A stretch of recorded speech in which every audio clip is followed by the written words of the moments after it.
ازيكم يا حبايب قلبي؟ عاملين ايه؟ يا رب دايما تكونوا بخير. قبل ما نبدا في اي حاجه نصلي على الرسول عليه افضل الصلاه والسلام.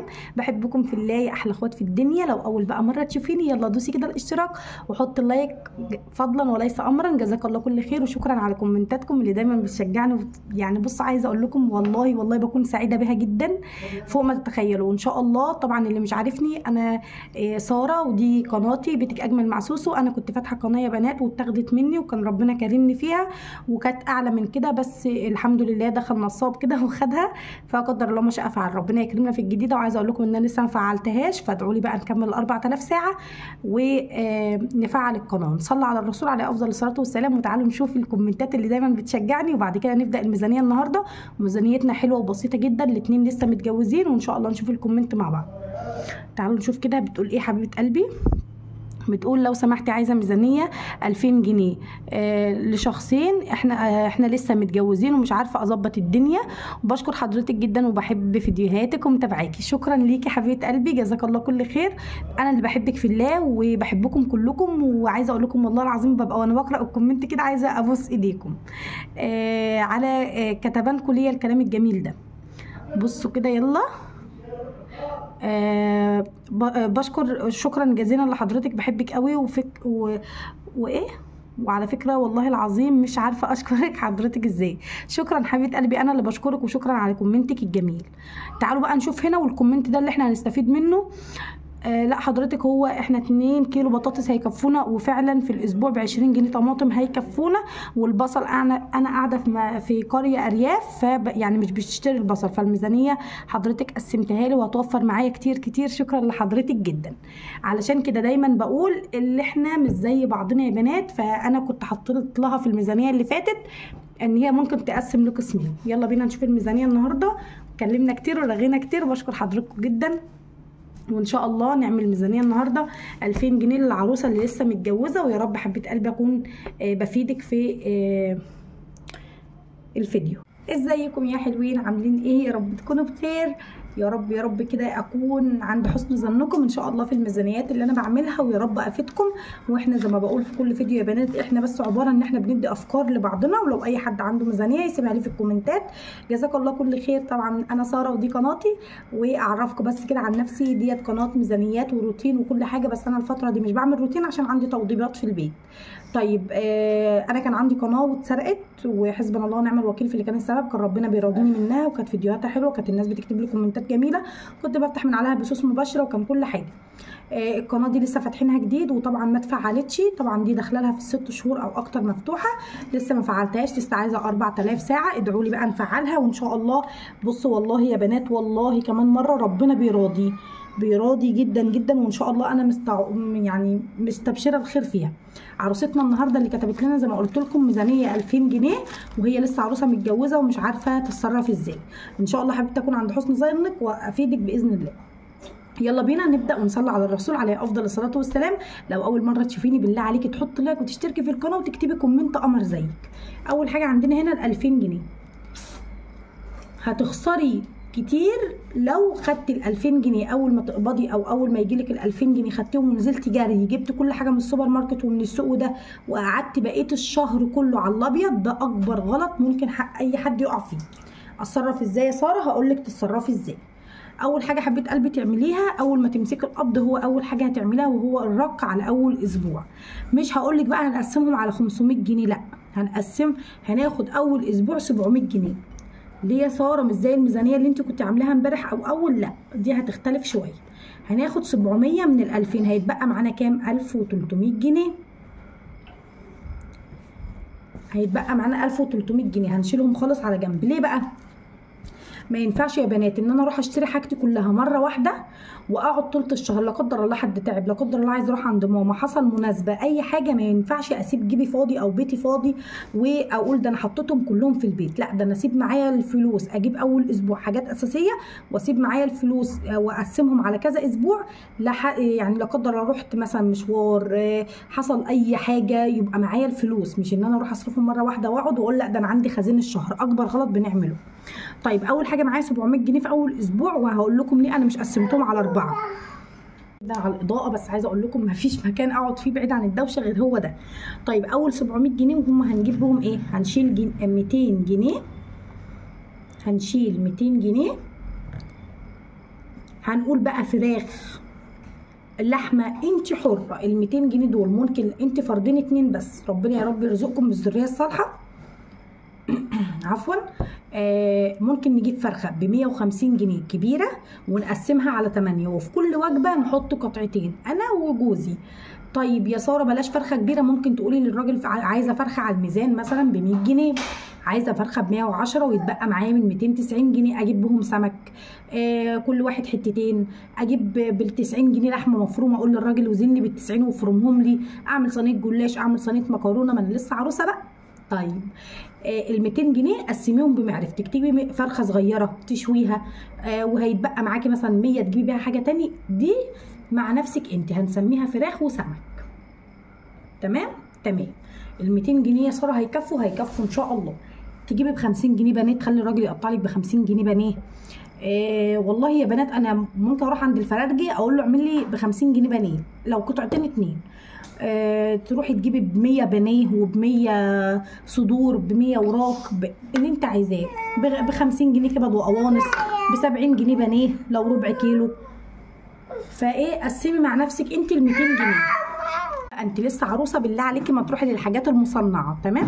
لو جبتي كده صدر الفرخه وخليتيه وفرمتيه مع فلفل الوان مع بصلايه مع ده، وعملتي خلطه شاورما، عملتي 4 سندوتشات او 5 سندوتشات بصدر الفرخه، صدقيني هيبقى احسن من اللي بتجيبيه من بره.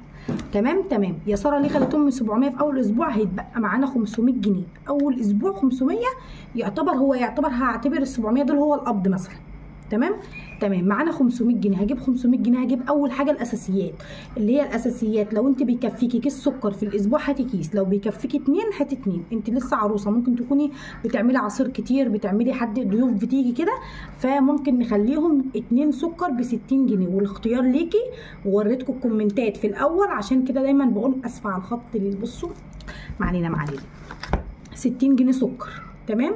ازازه زيت كيلو كامل ب 65 جنيه في كل الدنيا، كيلو كامل. اهم حاجه تجيبيها كيلو ازازه الزيت، يبقى 60 سكر و65 زيت و50 جنيه رز، 20 جنيه مكرونه، تجيبيها قلم، تجيبيها عاديه، تجيبيها اللي تجيبيه. انتوا لو عملتي كيس كده بس مكرونه مع حتتين بانيه اتغديتوا. تمام. ثانيه واحده اشوف الكاميرا. دخلت بالسكر وبالزيت وبالرز الاول. ليه؟ لان دي اكتر حاجه العروسه بتحتاجها في الاول. تمام. كتبنا السكر وكتبنا الزيت وكتبنا 50 جنيه رز، 20 جنيه مكرونه، 10 جنيه شعريه. لو عملت رز بشعريه ولا حاجه يبقى موجود عندك ما تخسرش. 20 جنيه دقيق. لو طبعا واحده هتقول لي طب الدقيق ده، ثانيه واحده، طبعا هنجيب ابو 20 جنيه دقيق ده لو انت بتحبي المعجنات، لو بتحبي تعملي بيتزا، لو بتحبي تعملي اي حاجه من المعجنات هجيب ب 20 جنيه دقيق. طيب تمام. ما كتبتش الخضار في الاول اهو. هجيب اللهم صل على النبي ايه تاني، هجيب علبه شاي اللي هي ام 10 جنيه، اللي هي التمنه، شاي العروسه او اي نوع انتوا بتحبوه، ب 10 جنيه شاي. تمام. اللهم بارك. هجيب ايه تاني؟ لو وصلتي معايا لحد هنا بالله عليكي اوعي تنسي تحطي لايك وتشتركي في القناه لو اول مره تشوفيني، واكتبي الميزانيه بتاعتك في الكومنتات. هجيب ب 10 جنيه شاي، هنخليها 20 بن. 20 بن. تمام. طيب السكر والزيت والرز والمكرونه والشعريه والدقيق والشاي والبن. طيب ايه تاني؟ ثواني بس. دي كده حاجه البقاله، برضو عشان انت لسه عروسه. يلا يا ستي، كل شويه اقول لك انت لسه عروسه.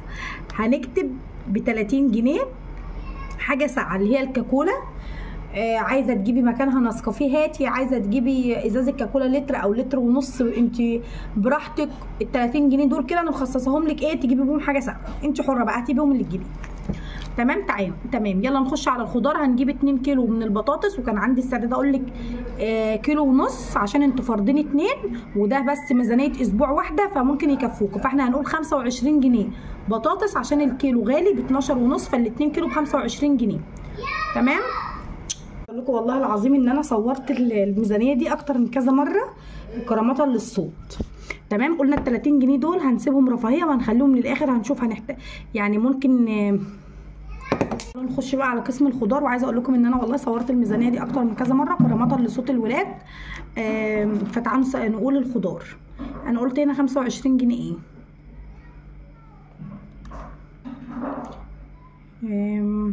25 بطاطس 20 جنيه من الطماطم 20 جنيه من الطماطم 20 جنيه من الطماطم. تمام، 5 جنيه فلفل 5 جنيه ليمون. والليمون هنا هو الكيلو اليومين دول ب10، فانت ممكن تجيبي نص ب5. 20 جنيه. بصوا بقى، احنا قلنا هنا 25 بطاطس وهم 2 كيلو ب20 طماطم. الطماطم اليومين دول في الكيلو ونص ب10، وفي اللهم صل على سيدنا محمد ب5 جنيه. تمام، فعندك ده وعندك دي وعندك دي. هاتي لو جبتي 3 كيلو ب20، كيلو ونص ب10، 3 كيلو ب20 حلوين جدا، هيكفوكوا الاسبوع مع انكم انتوا فردين وهيكونوا حلوين جدا. 5 جنيه فلفل وهو الكيلو ب10، يعني النص كيلو ب5 جنيه. تبع بقى الاسعار عندكم، ممكن يكون النص ب5، الربع ب5. 5 جنيه ليمون، 10 جنيه بصل، 20 جنيه خضار بقى، اي نوع خضار انت بتحبيه. تجيبي كوسه، تجيبي كرنبايه صغيره، تجيبي قبلك فلفل الوان، تجيبي نص كيلو من الباميه، ربع كيلو من الباميه، تعملوا حله صغيره على قدكم انتم الاثنين. فانا معرفش انتوا بتاكلوا ايه وما بتاكلوش ايه، فال20 جنيه دي اختياري ليكي انت. تمام، ممكن تجيبي بيها اي حاجه. على فكره ممكن تجيبي ب10 جنيه باميه. الباميه اليومين دول ب25 وب30، فلو جبت ب10، لو قلت للست وزني لي ب10 جنيه باميه، الميزان الحساس دلوقتي لو عايزه بجنيه بيوزنلك، فممكن تجيبي ب10 جنيه باميه لو بتاكلوها. اي نوع خضار انت بتحبيه. تمام، هنكتب كمان ب10 جنيه خيار، ب10 جنيه خيار. للسلطه بقى تقطعوه جنب الاكل، فيكون عندك كل حاجه موجوده ان شاء الله خلال الاسبوع في الثلاجه. هنا بقى نخش على كده، خلصنا قسم الخضار. ولو في حاجه تانية انت ممكن تزوديها معاكي 20 جنيه، اللي هو ممكن تجيبي من كل نوع حاجه ب5 جنيه، او ممكن تكوني تجيبي نوعين ب10 جنيه، فهي ممكن تسند الدنيا. ما تبصوش يا جماعه لقولة 10 و20 ايه ده هيعملوا ايه، ده انت بتغني. لا والله ما بغنيش. تسجلي الورقه عندك وانزلي بيها اول اسبوع ما تاخدي القبض، انزلي بيها وهاتي الكلام اللي بقول لك عليه، وشوفي ربنا ان شاء الله هييسرها معاكي ولا لا. طيب نخش على حاجه السوبر ماركت، وهي ب30 جنيه بيض. البيضه ب5 جنيه دلوقتي، يعني هنجيب 6 بيضات، 3 ب15 و3 ب15، يعني 6 بيضات. 6 بيضات هنجيب ب50 جنيه. اي نوع جبن انت بتاكليه ممكن تجيبي ب20 جنيه، اللي هي الجبنه الدبل اللي هي في طبق الفل دي، الراجل يوزن لك ب20. ممكن تجيبي ب20 رومي، ممكن تجيبي اي نوع جبنه عندك. ماشي، فال50 جنيه دي اختياري ليكي انت، ممكن تجيبي اي نوع جبنه انت عايزاه. تمام، لو بتجيبي لانشون ممكن تجيبي ب20 جنيه لانشون، ب10 جنيه لانشون. فاكيد انت يعني اكيد مفيش حد ما بياكلش اللانشون، فهنكتب مثلا ب15 جنيه لانشون. ماشي، ب15 جنيه لانشون. معلش يا جماعه انا فاشله في الخط شويه، وهتلاقوا الكلام كده ايه بس حلو يعني. يا لهوي عسل. نحسب الميزانيه مع بعض كده، يلا بينا. احنا قلنا هناخد 700 جنيه اول ما ننزل. اول حاجه طلعنا 200 جنيه دول يا جماعه فردين. ممكن العروسه دي تمشي 3 مرات في الاسبوع لحمه وفراخ، او فراخ او سمك، بس اللي انت عايزاه. ممكن تمشي 3-4 ايام في الاسبوع كده. الفرخه على ال8 دي لو عملتي من ال8 كل يوم قطعتين على قدك انت وجوزك، كل يوم قطعتين على 6 مرات، صح ولا انا غلطانه؟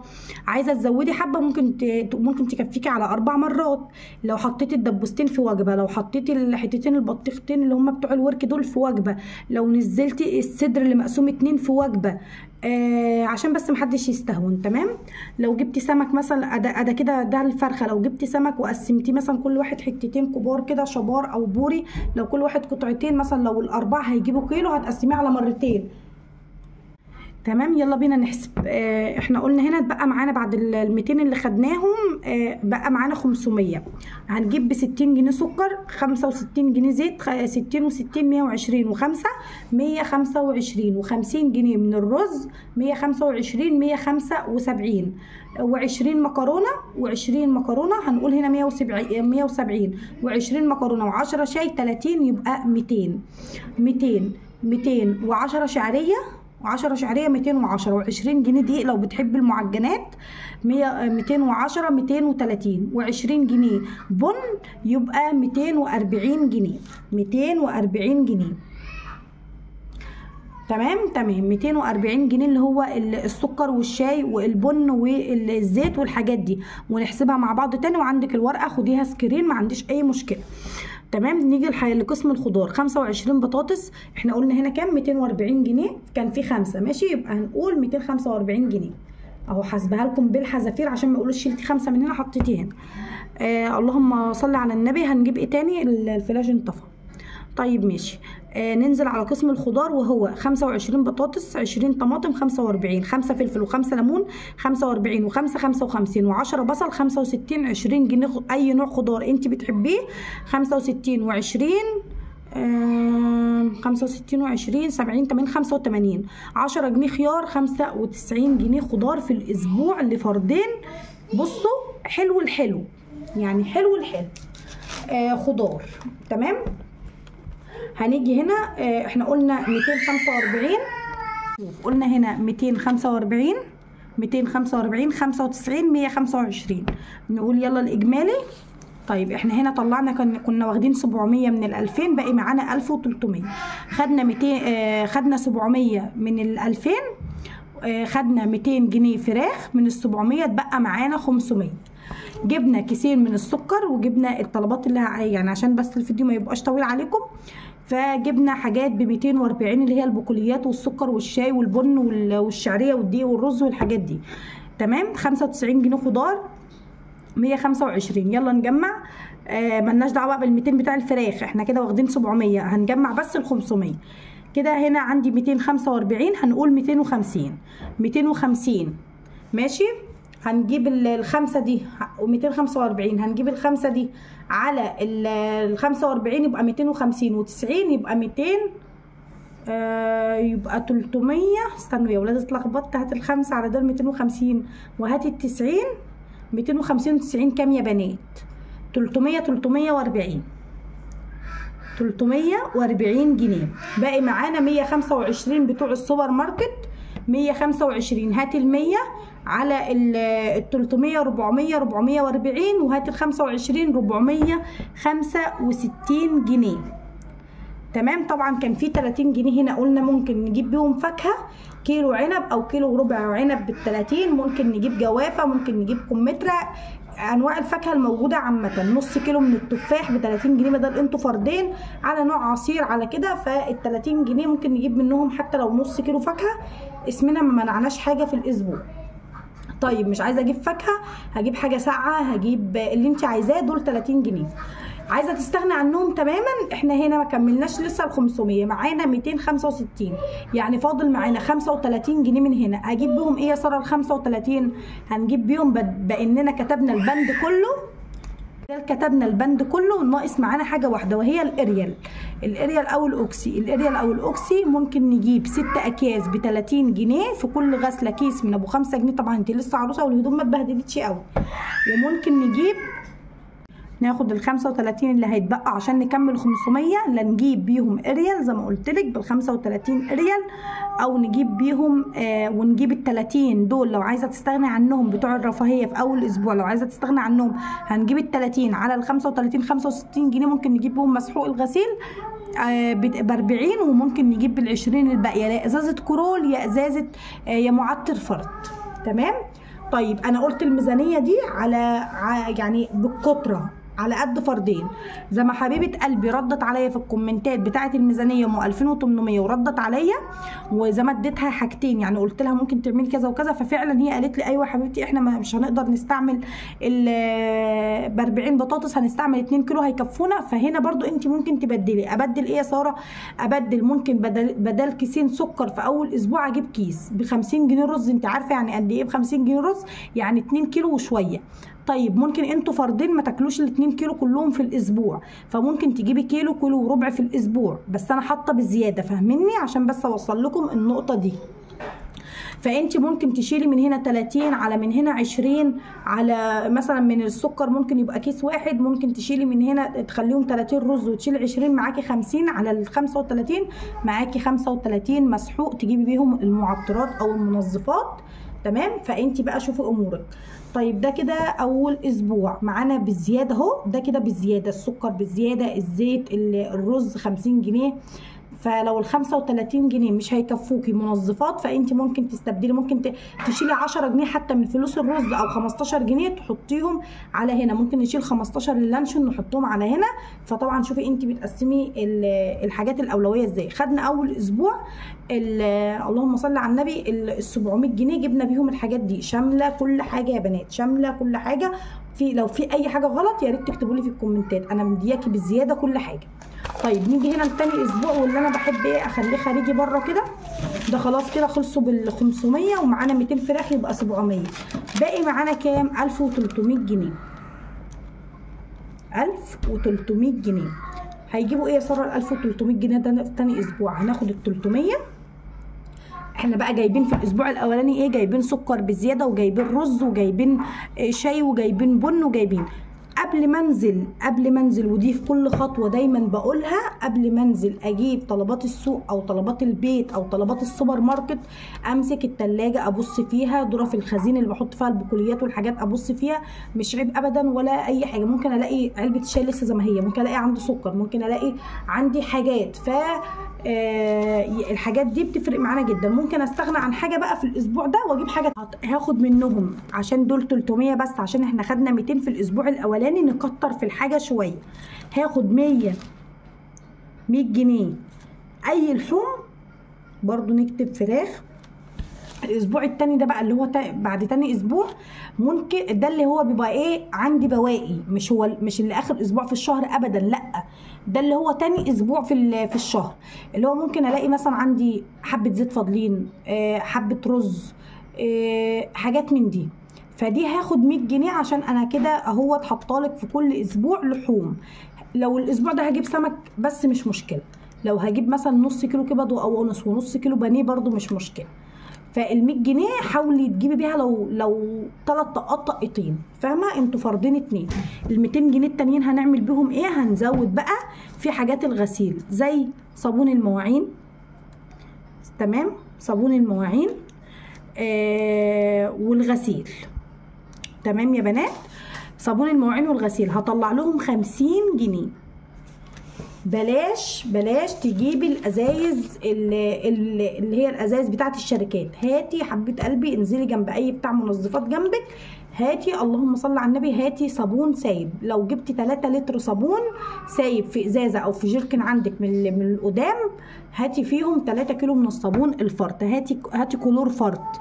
ال 50 جنيه طلعيها، هاتي معطر فرط وحطيه في ازازه من البيت او ازازه البخاخه بتاعه الفرح اللي فاضله عندك. هاتي 50 جنيه في تاني اسبوع ده، هاتي 50 جنيه حاجات للغسيل لان احنا قصرنا في الاسبوع الاولاني. تمام. 50 جنيه بقى ايه؟ بهارات. 50 جنيه بهارات. تمام. فهنا انا حبيت اختصر لكم الموضوع بسرعه، ان هو الاسبوع ال 300 جنيه. عايزه لو فاضل عندك فراخ، انا بديكي افكار برضو بحاول اساعدك. لو عندك انت حاجه باقيه من اللحوم من الاسبوع الاولاني اللي كان فيه 700 جنيه في الميزانيه، عايزه تستغنى عن ال100 دي وتجيبي مثلا ازازه خل، برطمان طحينه، حاجه خلصت وتستغنى عن اللحوم، مفيش مشكله. عايزه تخلي ال100 جنيه معانا ثابته، مفيش مشكله. هنا كده ال 300 جنيه ومعانا ال100 اللي هي الزياده، ممكن برضو نجيب بيها ازازه خل، برطمان طحينه. انا ست بيت وعارفه ان كل ده البيت يا جماعه بيحتاجوا، ممكن نجيب كيس ملح، حاجات من دي. فهنا حطينا الاساس 100 جنيه فراخ والفراخ ال 100 جنيه، حاجات ب 50 جنيه للغسيل، 50 جنيه بهارات. طبعا 50 جنيه بهارات مش هنحتاج بهارات كل يوم. طيب الاسبوع الثالث وحبيت اختصرها لكم بسرعه، 250 من اللحوم. ليه يا ساره زودتي اللحوم في الاسبوع ده؟ علشان احنا الاسبوع اللي في النص زقيناه كده بال 300 جنيه. 250 جنيه لحمه او فراخ او سمك زي ما قلت لكم. من ال 250 التانيين هاخد 100 جنيه خضار، وال 150 التانيين هجيب بيهم لبن. لو بتحبوا اللبن هتجيبي بيهم ازازه لبن من ست فلاحه او لبن من السوبر ماركت. هنجيب بيهم حاجات اللي ناقصانا، ال 150 اللي هيتبقوا بعد 100 الخضار. تمام. الاسبوع الرابع برضه هحاول اختصره لك يا حبيبه قلبي في ثواني، وهو هيكون معانا 500 جنيه. ال 500 جنيه دول فرضنا مش باقيين معانا مثلا منهم غير 300. ليه يا ساره؟ ممكن نكون رحنا مشوار، ممكن نكون رحنا مناسبه، رحنا فرح، صرفنا 50 جنيه، صرفنا 100 جنيه. ده وارد طبعا، احنا بني ادمين وبننزل من البيت يا جماعه. ممكن نكون رحنا مشوار، ركبنا توك توك، ركبنا عربيه، فوارد نكون من ال 500 اللي هم بتوع اخر الشهر صرفنا منهم 100 او 150، فرضنا صرفنا 200 جنيه. يبقى احنا في اخر الشهر هنعمل بال 500 جنيه دول معانا، اللهم بارك كانوا بها، مش معانا هنحاول نمشي على قد مثلا لو 350 نقول، هنحاول برضو نجيب ب 100 لحوم، تمام، وال 250 فنطي بيهم بقى نفسك. اكلات شعبيه، رصه بطاطس مع حبه فول كده بطماطم مع خياره متقطعه مشي، بواقي من الغدا مشي، كيس مكرونه لو عملتيه بحبه طماطم وحبه سلطه جنبه مشي. الحاجات دي افكار حلوه كتير جدا ان شاء الله تعجبك. سندوتشات، لو عندك حته لحمه مفرومه باقيه عملتي سندوتشات شاورما، معاكي 350 جنيه، لو جبتي منهم 100 جنيه لحمه مفرومه قسمتيهم على مرتين، عملتي لكل واحد رغيفين حواوشي وتعشيتي بيهم، هتمشي الدنيا. تمام. ال 500 لو فضلوا معاكي لاخر الشهر ما صرفتيش منهم حاجه طوال الشهر كان بها، ما كانش مشي نفسك على قد 350. ده اسبوع وهيعدي وقدامك ماشيه في القاره زي ما انتي. عجبتك الميزانيه؟ يا رب اكون خفيفه على قلبك، يا رب اكون فدتك ولو بحاجه بسيطه، لو بفكره. نفسي تدعوا لي بقى ان ربنا يكبر بخاطري وافعل القناه. بحبكم في الله، بفرح جدا جدا والله العظيم لما بلاقي كومنت منكم. انا عارفه، يعني انا عايزه اقول لكم ان انا كنت في عيله وبعد العيله عزلت، فعايزه اقول لكم يعني بحاول ان انا الم الامور على قد ما اقدر، كلنا ارزاقيه وكلنا على باب الله. فيا رب اكون فدتك ولو بمعلومه صغيره. بحبكم في الله، وان شاء الله اشوف ميزانيه جديده. في ميزانيه صراحه ب 5000 جنيه الواحده، عزيزه على قلبي جدا. 5000 في الشهر بس شامله كل حاجه، ان شاء الله نعملها مع بعض. ولو عندك ميزانيه ب 1000 جنيه ان شاء الله هعملها لك. اشوفكم على خير ان شاء الله في فيديو جديد. وزي ما انا قلت لكم الميزانيه دي مشيت معاكي، مشيت ما مشيتش ممكن تزودي وتشيلي، وانت وشطارتك كده. خليكي بنوته شاطره، انت لسه بادئه حياه جديده، لسه هيجي بيبي ان شاء الله. بحبكم في الله وشكرا على كلامكم الجميل. اسيبكم في رعايه الله وفي حفظه ان شاء الله.